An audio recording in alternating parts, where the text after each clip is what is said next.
small, very high concentration, very high phenolic potential in the skin, thick skins, and so all, well, ripe, because we had of course enough time to ripe everything well, fresh, nice fresh fruit aromas, nice level of sugar but nothing extreme, both 1 hour and 13, and all the challenge for us was to take advantage of this concentration but also to keep the style of Palmer.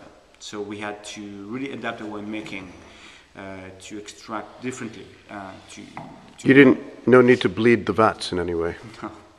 No. So well, how did you arrive at maybe? Is there any sort of method to deconcentrate it, or not using any technology? You don't deconcentrate. You know, what do you do when you have such concentration? Well, you try to extract the good thing.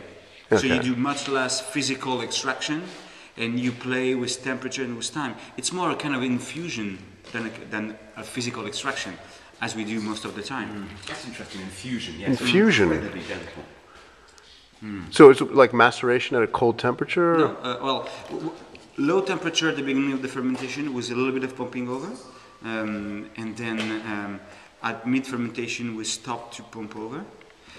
We let the temperature goes up a little bit, and then we kept this temperature and to very gently extract tannins and aromas from the skin, and then for each tank we took a decision: is it time to dry the tank or not?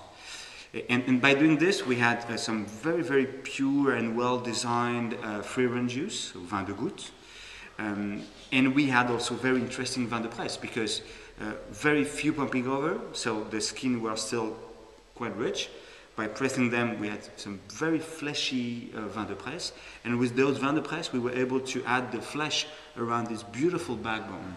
How much vin de presse is there in the Ile de Riga? Well, there's 14% vin de presse. 14%. Yeah, and It's 13%. lovely. It's got that lovely sort of roundness and juiciness. It's very nice. What is really strange about 11 is that it's a very early vintage, but it's also a cool vintage, because the spring was hot and dry, the summer was mild with a bit of rain. So the result is a very classic type of wine. If you look at the harvest date, you say, well, oh, okay, it's gonna be like an 03 or whatever, but it's nothing to do with such an early vintage. It's more in line with a 96 and 86, all those pure classic vintages in the Médoc. Of course, it's a modern version of it with a much lower yield, and so maybe a higher concentration. What was your yield? 20 hectoliters per hectare. Really? Yeah, it's the smallest That's yield one of the lowest since, I've heard. That's one of the lowest I've... smallest since 1961. Is that right?